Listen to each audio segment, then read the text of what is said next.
Welcome back to the NITE Economics YouTube channel, and tonight we're going to be looking at Canadian real estate. If you're liking the content, please subscribe to the channel, drop a like, and without any further ado, let's get into tonight's video. So we're going to be looking at a couple of charts here. We can start off with this, and we're going to go through an interesting article I found on Canadian wealth overall, where Canadians hold their wealth. So maybe, yeah, it doesn't matter. Maybe I should have started it with a different title. It doesn't matter. Anyways, so you can see here, this is the TSX, was the Canadian, it's like the Canadian version of the S&P 500, I guess you could say. It's essentially the Canadian Stock Exchange, the Toronto Stock Exchange, and from the lows of 2020 to now, it has gained 226%, which is not bad. But I mean, if you compare it to the S&P 500, it's a lot less. It's less than half. It's less than half of what it's gained in the same time. Or maybe I am wrong. No, it's actually. I thought the S&P did a lot better than this. Let me measure that again. Let's see. So S&P is up 248, and the TSX is up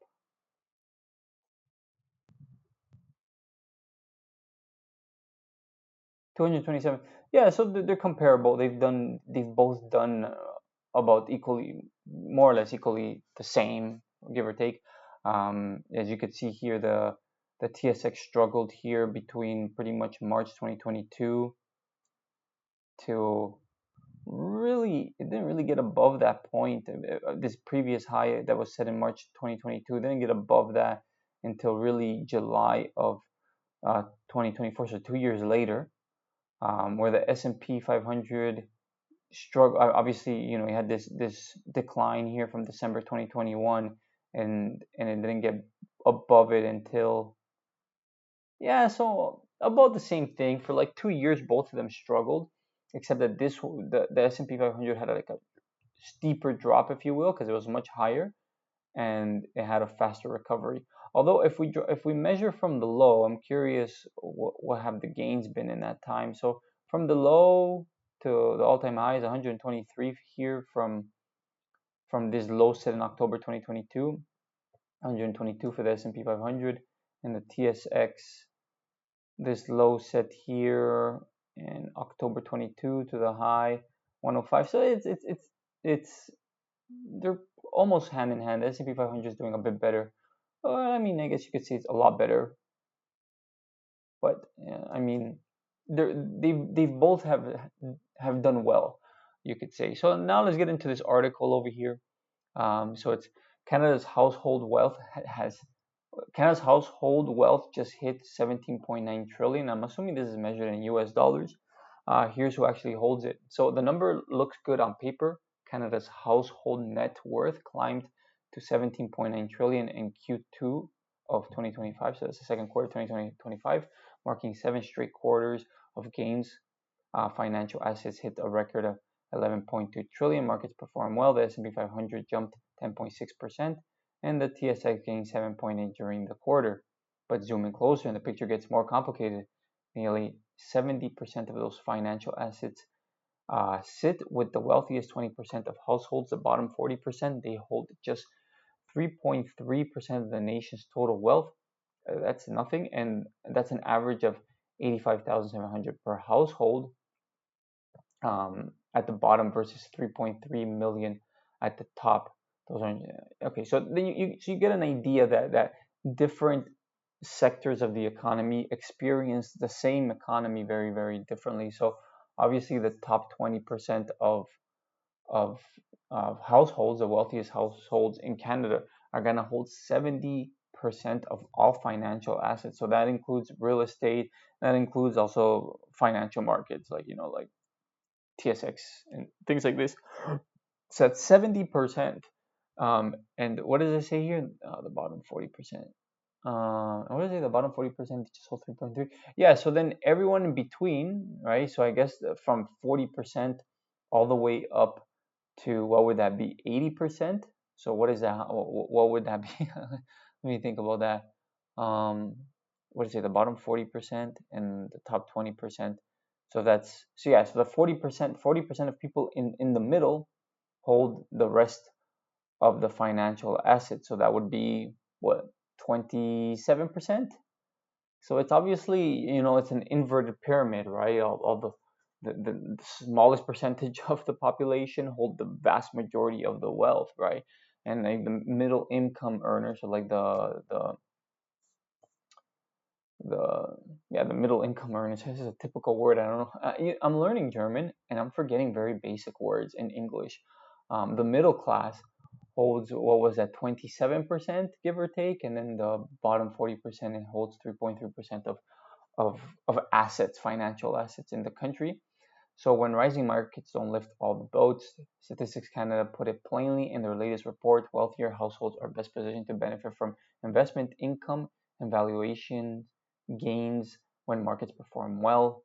Let's see, this part's not so, the real estate. So let's get into here. This is what's more interesting to me. Well, so the real estate factor, while financial assets drove most of Q2, and this is referring back to the year 20 to Q2 of 2025. So this article was actually released recently, or April 2nd of this year. So while financial assets drove most of Q2's wealth gains, residential real estate told a different story. Non-financial assets heavily weighted towards homes fell to 17.3 trillion after 2 quarters of growth. So this is interesting, right? Because yeah, let me just finish reading this. Royal Bank economist Abby Zhu cited Korea data shows the MLS home price index declined 1.2% in Q2 2025, reversing gains from earlier in the year. Statistics Canada noted that residential values have dropped a modest 0.3 since Q1 2024. This matters because home equity represents the primary wealth building tool for most Canadian families. When you're in the bottom 40% or even middle 60% of the wealth distribution, your house is probably your biggest asset, maybe your only significant asset. So when housing values soften while stock market surges, the wealth gap widens. The people who own diversified portfolios capture the gains. The people whose wealth is tied up in their primary residence don't. Research from the Parliamentary Budget Office found that the richest 1% controls nearly a quarter of Canada's wealth. Well, that's insane. Amounting to 3.5 trillion. Academic studies using similar modeling suggests it might be even higher at 29% of net wealth. But you don't need to be a billionaire to benefit from this dynamic. Even within the broader population, house-driven inequality creates stark divides. The income picture gets messier. So this is interesting, right? Because I don't understand how I'm going to assume that they're basing this, is because if you look here, I have the Canada's average housing price, and from the top, Canada's housing real estate bubble essentially burst, really, and it was caused by this run up here in May 2020. They had this big run up until February 22. Although housing prices have been going up in Canada since pretty much 2001, steadily going up without any significant pullbacks, any significant downturns in the real estate market in Canada, and mainly centered in Toronto and in Vancouver.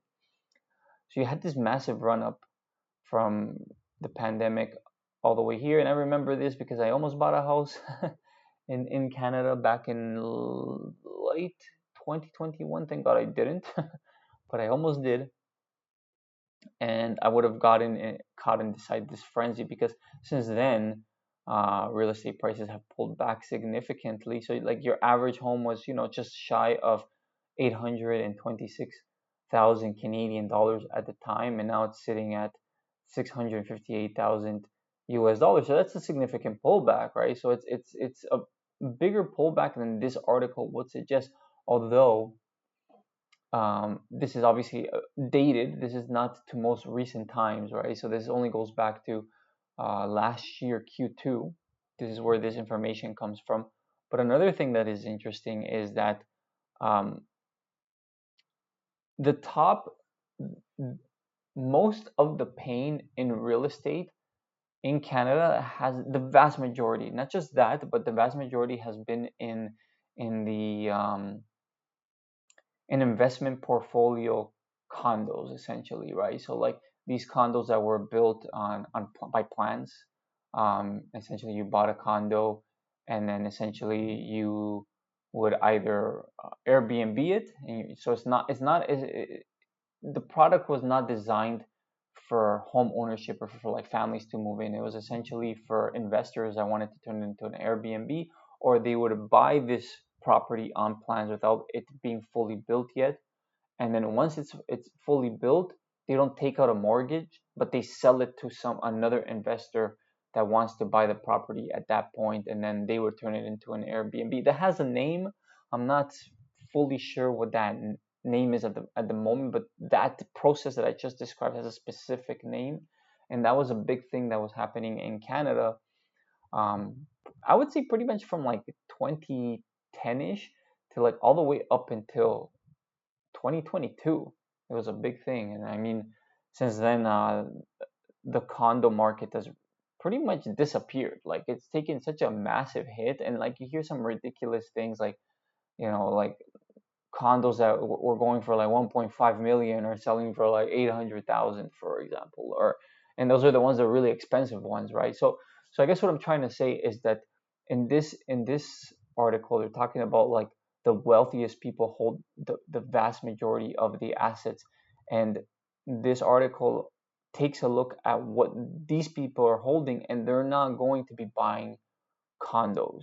Even the wealthiest ones aren't going to be buying condos. They're going to be buying houses in like your wealthiest neighbors in neighborhoods in Toronto, like the Bridle Path, Yorkville, Rosedale, like these types of neighborhoods that they're just out of the grasp for even somebody that's in the middle class. You're not going to be buying a house in those kinds of neighborhoods. And those neighborhoods that I just outlined, these you know, top neighborhoods in Toronto, they have obviously seen a bit of a pullback in their prices, but nowhere near the bloodbath that has happened in in the condo market, and as well as, and I mean this is outside of Toronto, but as well as like in other cities like in Scarborough and all the other cities that got just a massive frenzy of people trying to purchase homes during this time period between 20 pretty much like 2021 and 2022,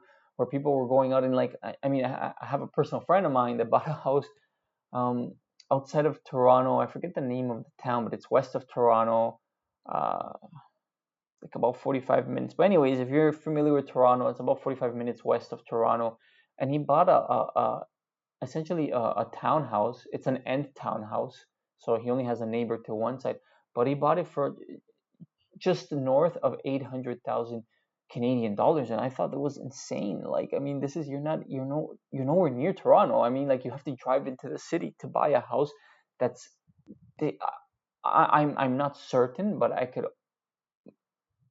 I'm willing to make a very educated guess that that house probably 5 years earlier was selling for somewhere between 200,000 and 300,000 Canadian dollars, right? So that kind of a markup is insane. I mean, the person that sold it, fantastic, good job. You sold at the exact right moment, but yeah, like yes, yeah. So I think this article really just takes in the wealth of the top top 20%, and they're not buying houses in those neighborhoods. They're buying houses in the top neighborhoods all over Canada, and those neighborhoods don't lose their value because they're just like beautiful homes, beautiful, amazing, the best homes that money could buy, huge homes in the city, and you're able to travel to work easily, right? If you could probably walk to work as well, and the people that are staying in Toronto and buying these homes are usually working in the financial sector, right? Or they're CEOs, you have some kind of company or such. So you're not going to see these drastic reversals in prices in those sectors. And yeah, and I mean that's pretty much all I have for today's video. So just to give you kind of an idea of where Canadians hold their and actually yeah. So I wanted to say that the Canadians mostly hold if you compare them to Europeans and particularly Canadians, a big part of Canadians' wealth is allocated in real estate. Middle class and even the upper. But you know what? I would say that the top 20% are probably significantly diversified because they have so much money that they would be stupid not to diversify and get into financial assets like the S&P 500, amongst other things. Things like gold and energy and even things like Bitcoin and things like this, right? But yeah, so a big percentage of Canadians, their wealth is tied to their home. And when you see giant pullbacks like this in Canadian real estate, you're gonna see that wealth shrink, and they're gonna feel poor, right? They're gonna feel a lot poorer, and you're essentially, I mean, I think that this downturn in Canadian real estate, I mean, I think Canada is currently in a recession, and if you look at their unemployment rate, it has steadily been going up for the last couple of years.